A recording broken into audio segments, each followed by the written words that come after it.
Okay, over the last couple days since BlizzCon and, the deep dives and the what's next, all the panels that were coming down over the past weekend, I kind of wanted to sit down and kind of go over everything real quick in my words and try to simplify it for anybody who's interested.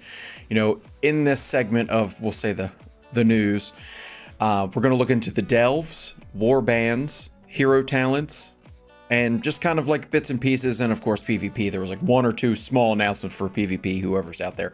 Nah, I'm not quite the PvPer, but I know it is a pillar of this game.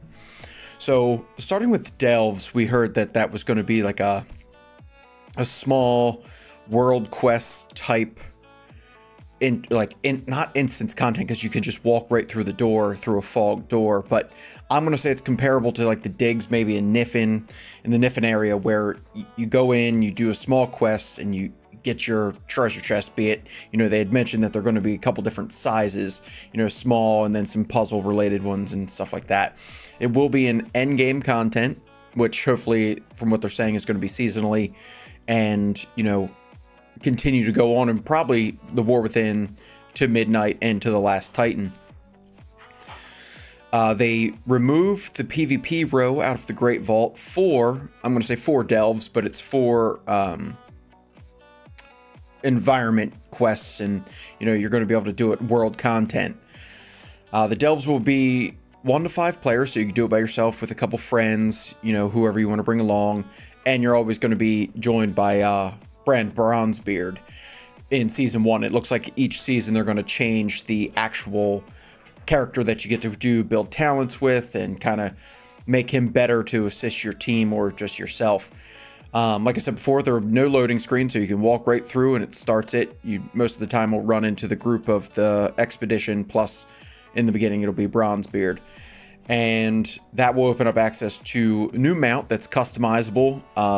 It's a vehicle type thing. I'm not super sold on vehicles, but it'll be able to customize like the dragons at the rostrum to make sure you get it what you look like. It looks like you can put some drills, lights, all kinds of stuff on them. Looks pretty neat. Moving on to the war bands, which is, I think, simply put, when you were watching the deep dive of Warcraft, Ian Hazzikostas said simply account wide everything, and he couldn't have put it any better. Your characters are all linked. They're going to share transmogs, reputations, flight paths, banks with reagent tabs that you'll be able to craft directly from there, so no need to mail anything anymore. Achievements will go account wide, and that's just going to make the quality of life better. We all have alts. I think right now I maintain 4 or 5 level 70s. Obviously I have my main, but they're all linked, and you got to run the same story, got to do the same reputation, got to do the same path every time, including those flight paths. So now that'll be shareable amongst everybody on your roster that you want to play with. And as an added bonus, there's a camp at the top of your character screen that you can put 4 characters, it looks like, to put who you want there. Like my top 4 characters would be there, transmogged how they want, but they're a group. They travel in the fantasy land. They travel together. But I can't get enough. Instead of having to run the same dungeon, the same area 17 times with all your characters to get a transmog piece, you are actually able to run it with, let's say, my hunter, and it picks up a cloth piece and something like that. But I'll be able to send it through the warband unique thing. Obviously, there's going to be more to come with that, because this was just a scrape of the surface. But they're heading in the right direction.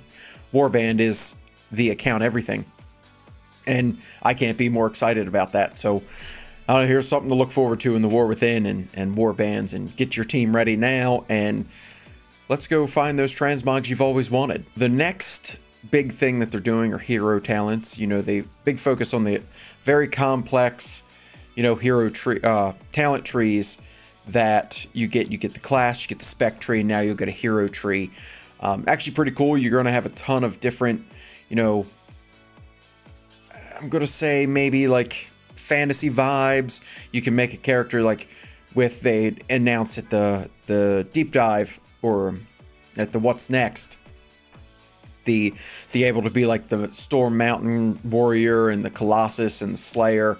You know, they have that for everything now. They released that, and then there's a way like each, like a Beast Mastery Hunter will have an option to have one of two, and then Survival will get one or two of the others.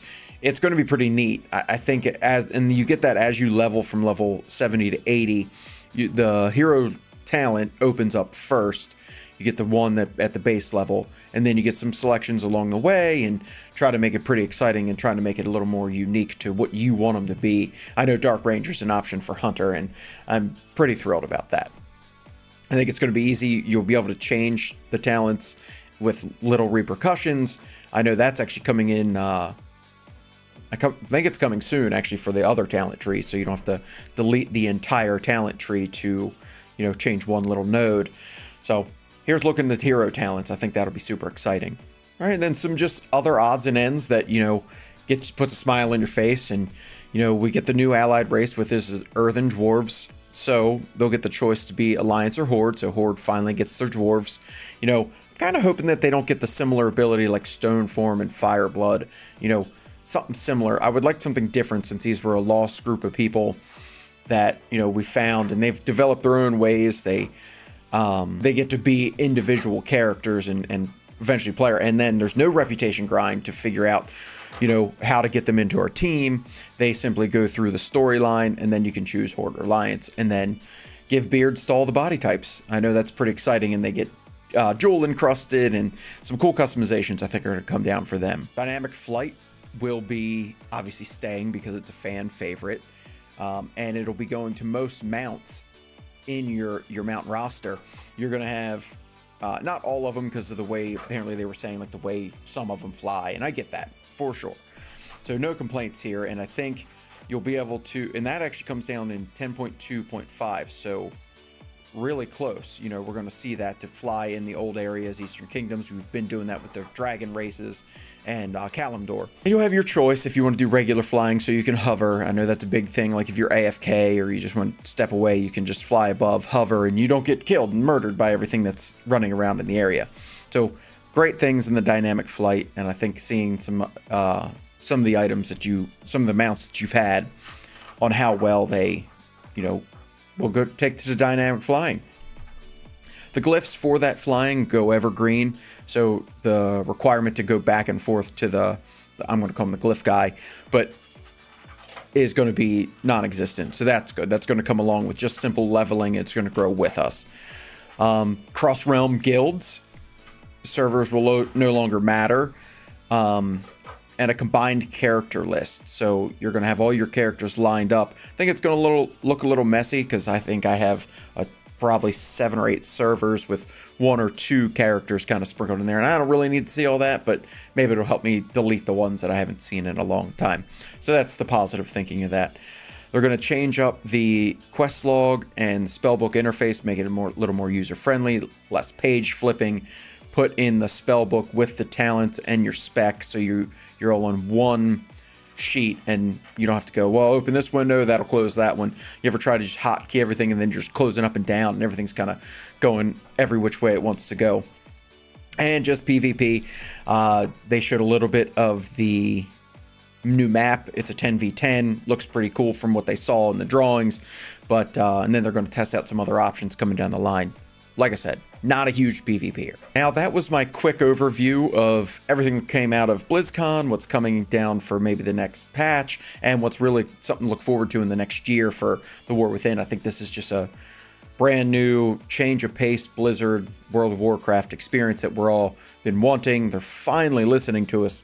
You know, maybe not about everything, but definitely, you know, these simple changes make the game better with this quality of life. You know, you don't have to mail your items. You don't have to be on 7 different characters to try to get one thing.